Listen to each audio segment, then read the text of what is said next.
in the bank, I have the privilege of looking after clients. These are very personal things, you know. When you look at Maslow's hierarchy of needs and you look at self-actualization. So I grew up listening to certain phrases, and one of them was that money does not grow on trees. As an African traditional society, we don't like to talk about legacy. Besides monetary gain, people need to look around safety as well. Are you dealing with the right people? You know, we can't just, think about the picture that we would like to see and then start working towards it without factoring in the need to protect whatever it is that we're building along the journey.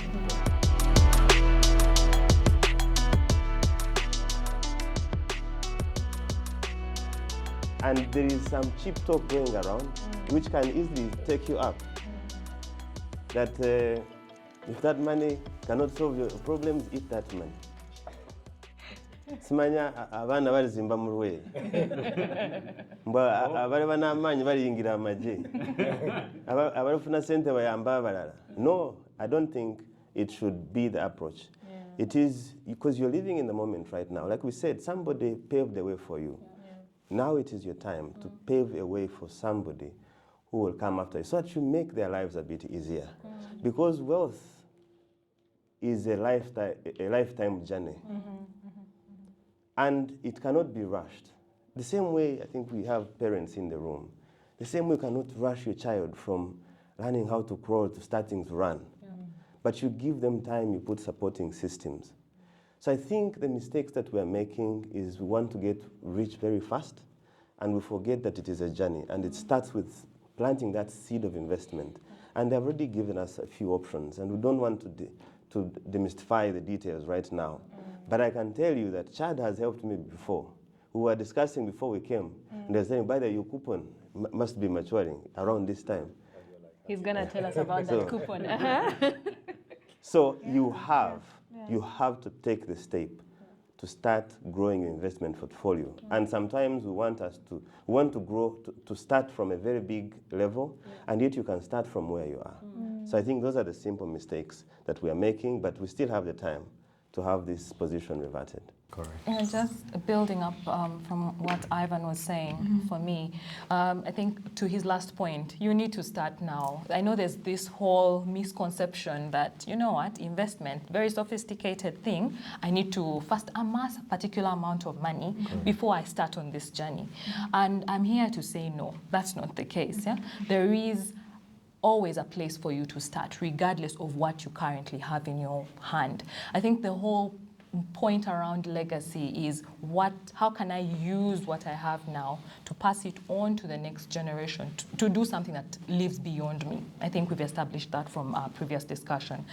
So how can I use whatever is in my hand today, however little, because little is much if you do the right thing with it, however little it is, how can you start right now, knowing that at the end, that can be your objective. I want to create something that will go beyond me.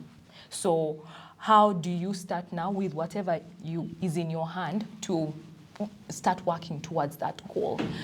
Still on this journey, I think because there can be a lot of things that derail you. You started on the journey, you start so well, because we've seen this happen as well. You started so well, you're very consistent, and something discouraging happens. Maybe, you're expecting a particular rate of return, the environment does not support that rate of return, so, you get discouraged on the way. I think it is very important not to tire to get to work towards your vision. You need to be that passionate about your vision. So as you've identified that objective, why you're putting this money away, why you're waking up early every day to do whatever commercial thing you're putting up to, and making sure that it's the money you're getting is protected. You're getting more people can utilize that proverbial shade that Ivan was talking about. I think it's important to keep monitoring, to keep watering that tree, so that indeed it creates those branches, that shade that your great-grandchildren will always remember you for.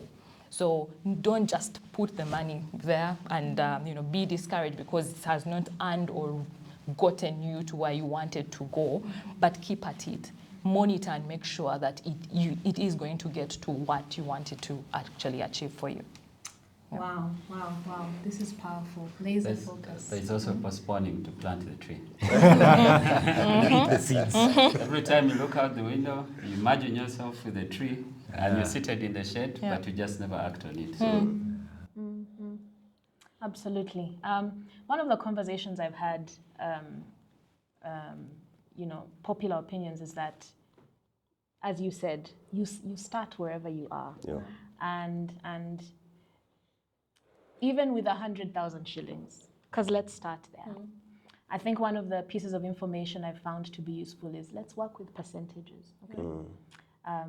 If that 100,000 shillings has got to pay for everything, what percentage then goes towards your living? And this is overly simplified, but percentages I found are a useful way to start to think about things. To say you might not have the lump sum that you expect, but if you say 10% every month is going to go towards protection, is going to go towards planting this tree, right? And every month it is, regardless of the income that I get, it is this 10%. And you do that with discipline every day, with time. It really does get you there.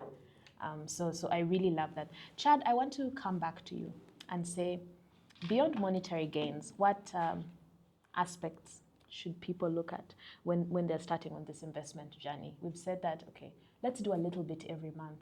So what should they consider? So that's interesting because at the end of the day, typical mindset of people is, in Luganda, they say mfunira muwa. At the end of the day, if he's not getting anything, it's just not important to them. So, but then when we go back to the sort of quotes that Ivan likes to use whenever we're moving around doing financial literacy is when you look at Maslow's hierarchy of needs and you look at self-actualization. And self-actualization, by the way, doesn't necessarily mean that it's only the richest that get to that point. It's a thing of how do you derive value from what you do every single day, And that is where you look at what we call value-based investments, So you think about beyond money, what gives me that self-satisfaction? What keeps me awake at night? What makes me happy? It's a combination of passion versus, what is really impactful to the people around you. You being a father, you being a father, a mother, a parent, you being a colleague, you being a business partner, you being, a child of somebody else. You think about what gives you that fulfillment. For example, someone could earn a lot of money, either from business or from a basic job, and they choose to maybe drive a small car, have a small, humble apartment or house, but choose to give away land so that, their local church can come and construct a church. So from a religious or, spiritual perspective, they will get that satisfaction that I contributed something. Someone else could be passionate about organic agriculture, and they decide to do, I've seen people who are not even the biggest players in the coffee industry, but they will speak, dream, and live their life around talking about coffee and encouraging people to grow coffee and, pushing all that because that's what they're passionate about. Someone else could choose, to sort of build a school for their community because they thought about, if I had the opportunity to go out there, be educated and be successful, it would be incumbent on me to sort of do something within the community to give you that enrichment. So it's a thing of, having a purposeful drive rather than monetary drive to sort of do something that you're passionate about, that even when you're still alive, even before you die, you'd look at it and just be happy with it. And some people in their sort of space just will not understand it. Why is this guy so rich but always drives back to the village to attend you know, what Various. they may call or tag as useless things. It's like, why are you going to those villages?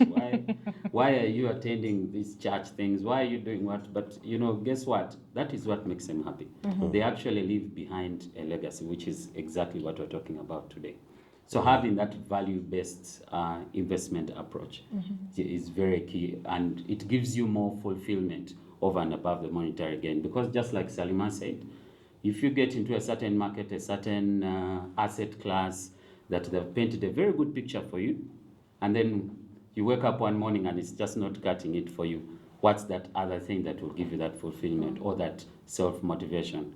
Because when you were talking, when Bernice was talking about tangible and intangible, at the end of the day, when you're not holding that paper, what else puts a smile on your face? Yeah. So those are the things that sort of drive the sort of investment solutions or investment decisions that people make every single day. And just adding to Chad's submission there, I think besides monetary gain,